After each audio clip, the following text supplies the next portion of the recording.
All right, join us now on Inside TBT, Wichita State legend, and now GM of the AfterShocks, Ron Baker. Welcome to the show. Guys, I appreciate it. I want to know, is that your closet behind you, or is that your office? This is definitely my closet, okay. And I actually, if I can grab this. Sometimes you just got to make room and get things done. The door fell off. I got it right here. So that's why you can see all the I love it. That's why you can see the clothes, yeah. You know what's funny, Andrew? Hey, I've when always I was living Sorry, Ron. I was like, you got a story. Is he by his front door or something? I was trying to figure out what was going on, but there you go. The closet door fell off. I love it. Yeah. When I was in New York, our rooms were so small downtown, which I'm sure they are in Chicago where you're at. You just got to make it happen. Sometimes you just got to do like a FaceTime on the couch, anywhere you can get some space, you know? I actually got a pretty solid room, but a lot of the space is being taken by the broken door, as you just saw. So if I showed you anything else besides this kind of center right here, you know, focus on the double TBT branding instead of there we go on the closet. Yeah, I'm slacking. I'm slacking. I'm visiting my parents. I'm home, and they don't. Unfortunately, the TBT has not sent them. They haven't sent any banners for us to hang up in my childhood home yet. But we got to work on that. So I'll make sure to give them a call to make sure that I'm on Zoltan's level, because clearly right now I'm not. I got like a picture of me golfing as like a 2-year-old right there, and a globe, and then Ohio State. So I mean, it's good enough. We make do with what we have. Absolutely. I think we should probably talk about you a little bit. What do you think, Joe? Yeah. Let's shift gears here. Ron, really, really tough, difficult, hard-hitting question to start. Why are you not playing? Why? Yeah, why? Tell the people. Just that's so I had hip surgery in September. Overseas and I just didn't get along when you're over there 9 months out of the year. The mental grind, not only the physical grind. I mean, obviously being a pro, it takes a lot of hours of sacrifice, but the mental grind being over there and being away, missing out on just the little things, family, friends, the things you enjoy in Kansas or in the States, sometimes you can't find overseas. And then other than that, I just wanted to golf at least 4 times a week and dive into the business world.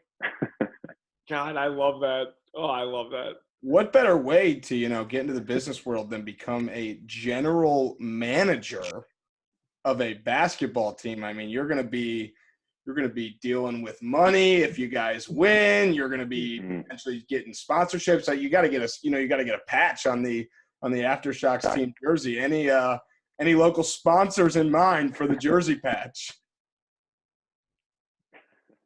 I was told the TBT was taking care of the jersey patch. We're looking for all. You guys are only letting us do logos on the back of our shooting shirts. So we'll find somebody that's generous enough here in Wichita. Wichita's a good place. They're very supportive. As you guys know, 7,500 came to the Wichita AfterShocks game back in 2019. I think it was the biggest attendance you guys had on record. It's funny you mentioned that because, tickets aren't sold out yet for your regional. I mean, do the fans not care anymore? TBT's trying. They're like, all right, let's get Ron Baker involved. And, I mean, it just seems like what's going on? Is it plateauing? Our ticket sales plateauing now that I got a label as GM and we're just not producing ticket sales. I don't know. Maybe we got to go on like a marketing tour around the town, hit some different pubs, do maybe like a marketing TBT pub crawl. Ooh, just we're get in. people involved. We're in. Yeah, we'll be there. I just love when I want to make it abundantly clear. I love when guests come on the show and they're like, you guys, when talking about the TBT to me and Andrew, we have no say in what goes on. Literally nothing. So, You're just running the podcast. Yeah, You're just trying to get word out. Yeah, we're just trying to crack jokes and talk hoops and, let the chips fall as they may. And then we got people, complaining to us about sponsorships. It's like, hey, man, sorry, we'd sponsor you if you could. You want to be sponsored by Inside TBT, you're more than welcome to be. Oh, that's actually a really good idea. That's huge. That's huge. You guys got like a website we could throw on the back of our warm-ups? That'd be huge. We could do the Spotify little link thing. Yeah, we could put like what are those called that now every restaurant has instead of menus? QR code. QR code. Yeah, we could put a Inside TBT QR code, and then you could wear it on the sidelines, and every time someone has like a big dunk or big play, you could just turn around and go like that. Yeah. QR code. Yeah, because Dude, I think we're onto something here. That every game that you guys play, and they're going to pan to the bench and be like, Ron Baker, former Wichita State legend, not retired, now GM. And if you just had a little patch on your shirt, whatever shirt you're wearing, if everyone could pause at home, be like, oh, man, what's that QR code? Let me scan it. Boom, subscribe, 5 stars, and everybody wins. You guys would get unlimited clicks for 2 hours of our game. So maybe I should contact like Callaway or Titleist or Mizuno Golf and get a logo.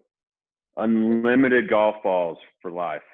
I think that's easy. I think we're onto something here. I love that you're spinning it all into golf. Like, you're a man after my heart right now. I'm a big fan right now. I'm in. Connor Frankamp, who is on our TBT team, who's playing professionally over in Spain, is actually a scratch golfer.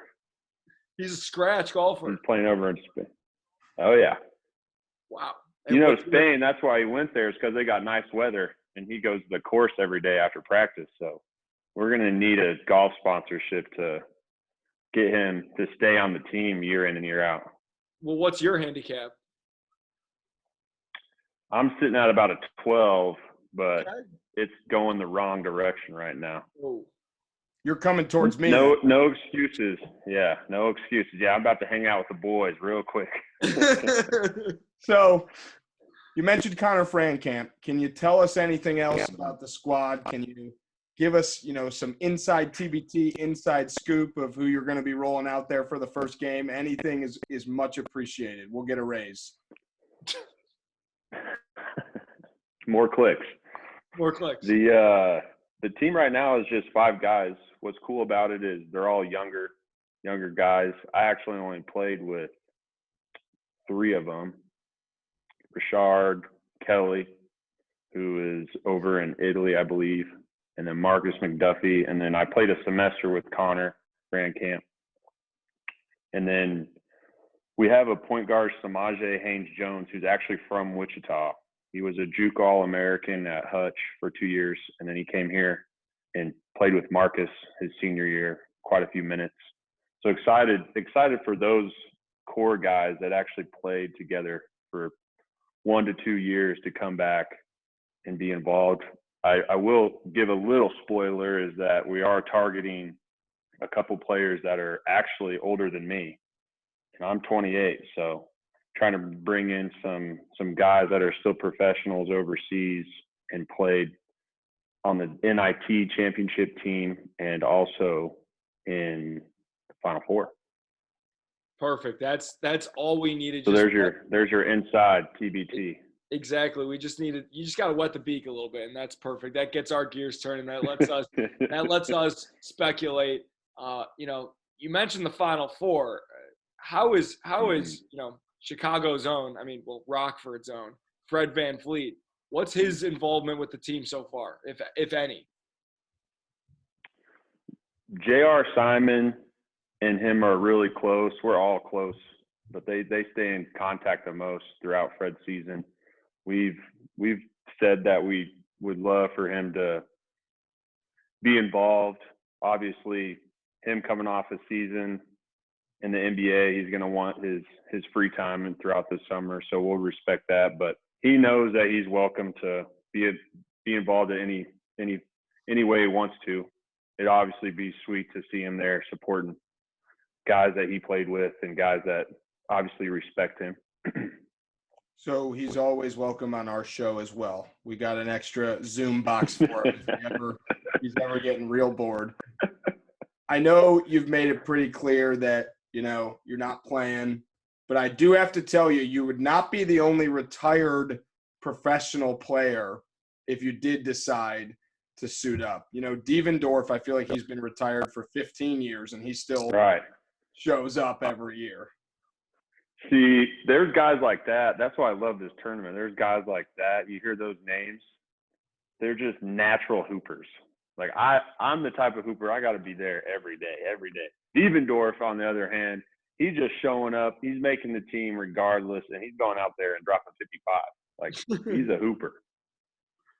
I feel like I feel like just Devendorf, can't flip the switch like some of these guys. I don't know if you're big on TikTok or if they have TikTok in Kansas, but there's these like this trend where it like talks about like just hoopers that are just athletic no matter what, and they'll be like on the sidelines during their AAU games like eating M&Ms and stuff. Like I feel like Devendorf in between games could just like have a couple hot dogs and then just be like, oh, all right, time to have another 10 threes. Here we go. Absolutely. I'm not sure what Devendorf's up to, but he's definitely the spitting image of a guy that's been selling insurance all winter, all spring, and he's just going to roll up to TBT and say, yeah, I'm in the starting five. Let's get buckets. I think, Ron, you and me are in the same category, except for I've been retired and had no pro career, so it's a little bit different. Never really sniffed the NBA, unfortunately, but it's a different story for a different day. Yeah. But the common thread between us is being a walk-on. So maybe that's what maybe that's why we have no switch. I do remember being the guy that would have to show up early to practice, make sure I get my reps in, make sure I get stretched out and warmed up, whereas the other guys, whether it's weights, conditioning, or practice, they just walk in with their shoes untied, give me 50 points, and then run a 4-minute mile. So I hear you. So you're saying as a walk-on, you got to be a day-to-day guy to make the squad. I've been there, my friend. I've been there. Exactly. It's not a bad habit to have. It's not. You're exactly right, which leads me to my next question. Are you going to sit here and say that you'll never play in the TBT? Yep. That's what I'm sitting here telling you. I love Sorry that. to spoil it. We're cutting that out. We're cutting that out. I'm supposed to say we'll never say never, yep, but looking like a no. And having my luck, I'd probably get hurt again, have another surgery, miss out on another golf year. I can't let that happen. Can't let that 12 go to a 14. Three surgeries in 4 years as a professional. Them things are starting to wear me out. I got a dumb question for you. What was your favorite injury? Like maybe the way it looked or any, you know what I mean? Like what was your favorite injury? Good question. That is great. My first serious injury was in New York. Came off the bench. We were playing Brooklyn at home. And I believe it was Damari Carroll was going up to shoot a three. And I just had reached in and I caught all ball. Late shot clock, he went up. And my arm just hits that ball. And you can see in slow motion, my shoulder just is rattling right here. And as I start to fall, the video keeps going and my elbow touches my tailbone in the video. And I just walk over to the sideline, tapping out. The video made me not like super nauseous. And Doc's like doing stuff to it and it's popping out. But yeah, watching that video, not pleasant. I've been there. I actually threw in, and not to spin this on me, same thing, but different. I threw a backdoor pass in a pickup game. And when I followed through, my arm was stuck. And I had a weak shoulder already. Like I had a bunch of like micro tears in my labrum already that I had been. In your labrum, yeah. And so when I threw the backdoor pass, it was a really good pass. But I didn't see the rest of it because I felt my shoulder was like backwards, right? Like, you know what I mean? Like it was Literally. Shoulder That's what it blade feels like. Yeah. was gone. And sure enough, I turn around and look, and like my arm was stuck in that like follow through position, and I like had to like guide as I walked down to the trainer. I like guided it back into the socket, and I had to wear a sling to the spring football game at Ohio State, and I'll never forget it. Not fun. I didn't have surgery. It didn't matter what injury you had. It didn't matter what injury you had. You was not missing that spring football game. No chance. No chance. That was my last one. I mean, like I remember I was going into my senior year, and I was like, I'm not gonna have surgery because like I don't play enough to have surgery. Like let me just have this senior year. Like I'll worry about it after, and it still bugs me all the time. Like I can't really throw a football or anything. Like it's whatever, but it was worth it to not have to be able to have my senior year. But it's enough about me. Shoulders don't even get me started. I got all the shoulder stories in the world. But good answer. I got a TBT question for you. All right. All right. If that's okay with you. If that's all right, yeah. So I know you played overseas with Kyle Hines. Did he ever try to recruit you to Hines? He had mentioned it prior to COVID happening because we only played 1 year together. So in March, COVID hit and we left Chesapeake March like 28th and the country was shut down. And then Wichita State, I just told him Wichita State was putting a team together, and if I was going to play, my ties would go there. But his team ended up getting to the semis last year in the bubble, if I'm not 2 years ago. Yeah, 2 years ago. Last year they got bounced. 2 years ago. Round. The teams he usually brings are all guys that play either EuroLeague or high up ball overseas. He's well respected over there. I remember when I first joined Chesapeake, all the hoopers that we were having runs with in New York City while I was training all summer, they kept asking me where I was going, and I told them Chesapeake, and they asked what players were on the team. And right when I said Kyle Hines, every time that name was mentioned, the word legend or rings was brought up. The guy is an all-time winner over in Europe. Like his backstory is even better too. Well, here's what I don't understand. So like today, Marcus Keene won his third championship this year. Can you explain to me how it works overseas and how these guys can win like multiple championships in 1 year? Absolutely. I'm not sure what league Marcus is in, but when we were in Russia, your seasons are split into two. You're in two different leagues throughout one season. Two leagues, neither of them are related.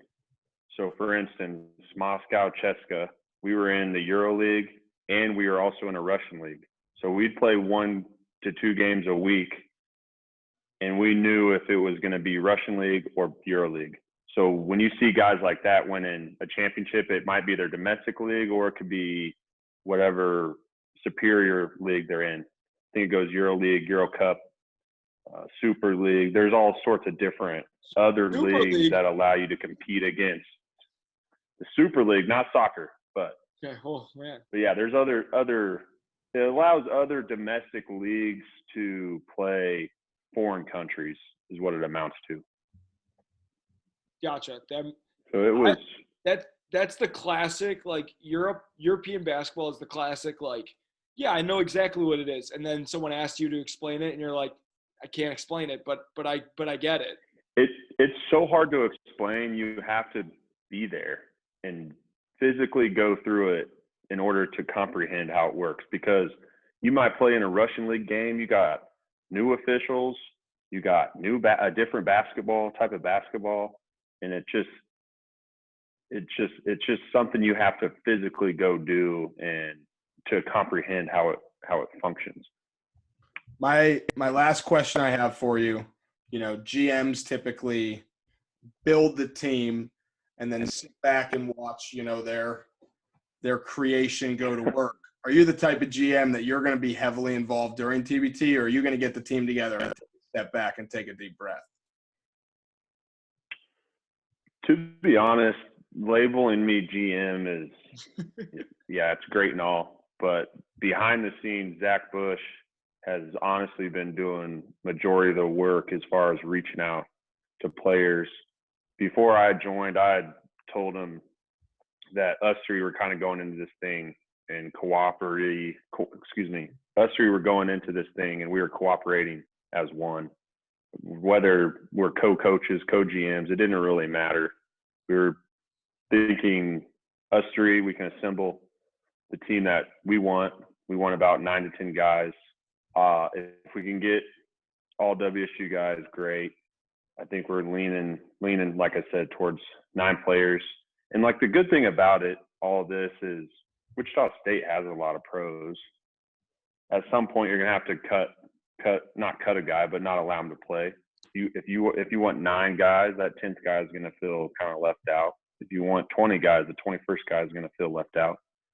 But basketball is something that's grown a lot here in Wichita. So like I said, it's a good issue to have, knowing that you have a lot of players overseas and you can put together, or at least try to put together, the best team you feel suitable to perform in this tournament. So let me ask you this, and this is my last question, but then Andrew's got another question for you probably. If you had to have one of the guys, either JR or Zach Bush, suit up for you guys and maybe even take the last shot, who are you picking? Well, Zach is actually getting a couple offers here in the Wichita metro area to be a head coach. So he's been around the game throughout the course of a school year. I'd have to go with him. Our boy JR has been selling houses down in Oklahoma City. He's killing the realtor game. But I'm sure I can't speak on behalf of JR. I'm sure he's been getting some runs at the YMCA or whatever they got down south. But my bet's going to be Zach Bush. Okay. All right. That's good to know. I don't have any more questions for you, but I am excited because we're at my favorite part of the interview. And Joey explains this a little better than me, but I did want to tell you that I'm excited about it. But Joey, you can tell him what it is. Yeah, Ron, what we like to do to end our interviews is to flip the tables, turn the tables, if you will, on you, and put you in the interviewer seat, have us be in the interviewee seat, and let you ask any questions that you've been dying to ask us since this interview started. Joey, are you a part of the 1 Trillion Club? Great question. My whole philosophy as a walk-on was to be the exact opposite, and I got in there and chucked. Every time I touched the ball, not literally, but I wanted to get my stats up. And me and Titus are good. We're really good friends, and that was the whole thing. Was we were very similar in terms of our social media presence. We didn't take ourselves very seriously. Blah blah blah, whatever. But the difference was when I went in there, I was trying to score. Fans loved it. Versus when he went in there, he didn't even want to touch the ball. Fans loved it. So right. I could do no wrong, because if I got a trillion, everyone would tweet at me like, Joey Lane got a trillion, blah, whatever, and people loved it. And if I scored, people would be like, oh my God, like, classic walk-ons could do no wrong. If I threw the ball in the stands, they'd be like, oh my God, that's so cute that he just threw the ball in the stands. So yeah, I had a few trillions under my belt. I remember my freshman year, like, media people would like tell me like, hey, like, you're supposed to get trillions. And I was like, no. if I'm playing for a minute, okay, maybe, like, I'm not just going to take a shot first time I touch it. Like, I don't want to embarrass myself, but if I'm out there and I'm getting a little sweat in the flow of the game, like, I'm going to shoot it, or I'm going to turn it over. Like, there's something's going to happen. It's hard to have no significance. I had a cousin that walked on at Creighton from the Kansas City area, and he played with McDermott. And over the holiday breaks, we would meet up, and he told me about the Trillion Club. And this was my freshman year at Wichita State. And he was telling the story. I don't know if it was a kid from Ohio State, but he got in. This kid, I don't know who it is, got in with a minute to go. He's dribbling the ball out, and they're down. So their coach is telling them, like, what are you doing? Like, you got to go. And makes a pass to a kid at the, doing what he's supposed to, and the kid hits a three with like 2 seconds left. And he's like, so he's no longer in the Trillion Club. And he's so mad at his teammate for making a 3-point basket. Well, Titus, that would just be devastating. Titus tried to do this thing my senior year where he was like going to give away like a belt to the kid with the most trillions. Like, if you had a 1 trillion, that's 1 minute, no significant stats. If you had a 4 trillion, that means you played the last 4 minutes of the game and had no significant stats, which that's better than obviously a 1 trillion. So like, which means you're running away. You're literally running away from rebounds. Yeah, you're like, you're got it. Passing to your teammates. You're running to the corner. Don't pass it to me. Don't pass it to me. Yep. It's hard. It could be pretty damn hard to get a trillion. It's hard. The only trillions I ever got was like that 1 minute and under threshold. Like, I remember one game at Northwestern, which I'm from Chicago, so like that was a really fun game for me to get in my freshman year. Looking back on it, Zolden, I don't know if you were there or not, but looking back on it, like, I had like these pants that were too big. My shorts were too big. My jersey was too big. My socks were too high. I had tights on, which, why am I wearing compression pants? Like for what reason, and I just dribbled it out for like the last, 27 seconds or whatever it was, and handed the ball to the ref, went and shook people's hands. And I remember one of the assistant coaches were like, why the hell didn't you shoot the ball? I was like, I wasn't even thinking about the trillion. I was like, it's bad sportsmanship. What am I supposed to do? He's like, every time you get in there, I don't care if it's after the buzzer or during the game, like, you shoot the ball. Like, that's your job. Like, trust me. And ever since that moment, I used to, like, we would dribble out the clock at the end of the games. Like, I would make sure I had the ball at the end to, like, shoot a half court shot after the buzzer. Like, that's, like, I was always going to shoot after, like, no matter what, which I don't know if that was a great look or not, but that's all right. So all right. my Ronald, ask me a question. My question for Andrew, are you a Cubs or Sox guy? I am a Cubs guy, but I'll watch just about any NBA game or any NFL game over baseball. I can tell you that much. Okay. Like, I rather watch like Wizards Pelicans over a World Series game. That's not true. Yeah, 100%. So you're just not a big baseball guy. Playoff baseball is great, Andrew. You're sleeping. So what I was getting to, Andrew, is last night the Diamondbacks, I believe, were just getting throttled by the White Sox. I'm a big baseball guy, but I'm with you. Like, regular season, especially with the new TV deal they got, it's hard to watch. It's only on ESPN or Major League Baseball here and there. This is going to be as far such as watching your team, which my team's the Royals. This is going to be such. So they're down 14. The Sox are down 14 to like 3. Sorry, up 14 to 3. And the Diamondbacks are running out of arms, right? So they throw in maybe their first baseman. I'm very familiar with what went down last night. I just need to know, if someone throws you an ephus at 50 miles an hour, belt high, and it's 14 to 3, I'm full send. Absolutely. I'm full send in that thing. Don't put the position on the mound if you don't want the batters to take advantage of it. What if the Yerminator – I know about baseball. I just don't like watching it. What if the Yerminator, who hit the home run, what if ends the season at like 49 home runs or something like that, and now you're one away from, that 50 marker, or you're going to have a contract eventually where, like, you're going to want an extra hit, want an extra home run. So I'm with you. Swing and swing away. I just want to know that ball. If it's 3-1, it's fine. But if it's 3-0, it's not fine. Like, come on. Those stuff like that is just like, they're just – everyone's just tiptoeing on that line of, like, trying to be so cool that they respect all the baseball rules and stuff. And, there's some stuff that's like, okay, like, maybe don't pimp a home run in the 5th inning of a regular season game when you're down 4, But, like, sure, he didn't do anything wrong. He just took a meatball 700 feet deep in center. Like, what do you want him to do? That ball was deleted. Yeah. The ball was sent. Had to be the highest trajectory of any home run this year. He hit it to the moon. It was unbelievable.